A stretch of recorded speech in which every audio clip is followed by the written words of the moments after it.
أعوذ بالله من الشيطان الرجيم.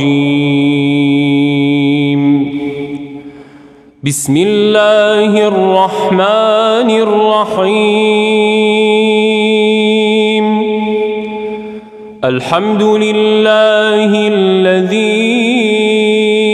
أنزل على عبده الكتاب ولم يجعل له عوجا قيما لينذر بأسا شديدا من لدنه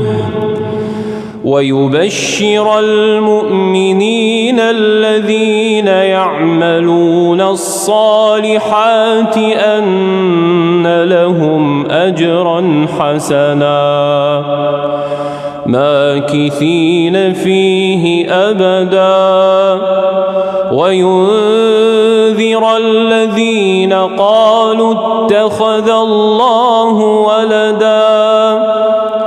ما لهم به من علم ولا لآبائهم كبرت كلمة تخرج من أفواههم إن يقولون إلا كذبا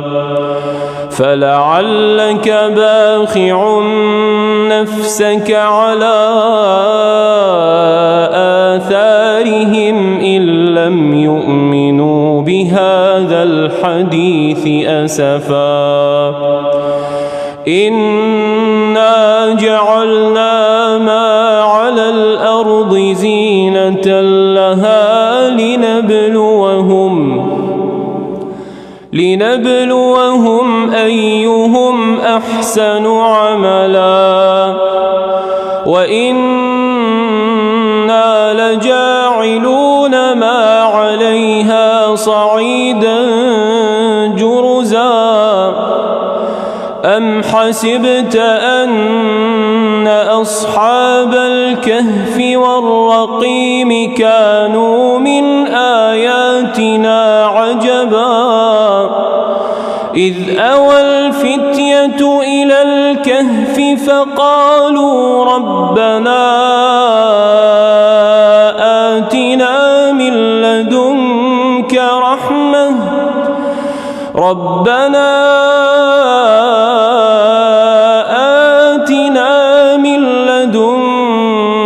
رحمة وهيئ لنا من أمرنا رشدا فضربنا على آذانهم في الكهف سنين عددا ثم بعثناهم لنعلم أي الحزبين أحصى لما لبثوا أمدا نحن نقص عليك نبأهم بالحق إنهم فتية آمنوا بربهم وزدناهم هدى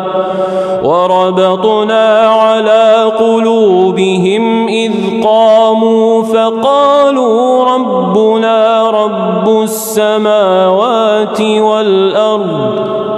ربنا رب السماوات والأرض لن ندعو من دونه إلها لقد قلنا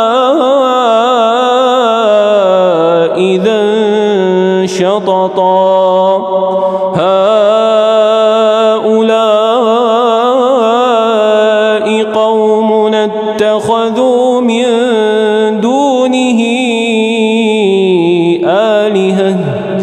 لولا يأتون عليهم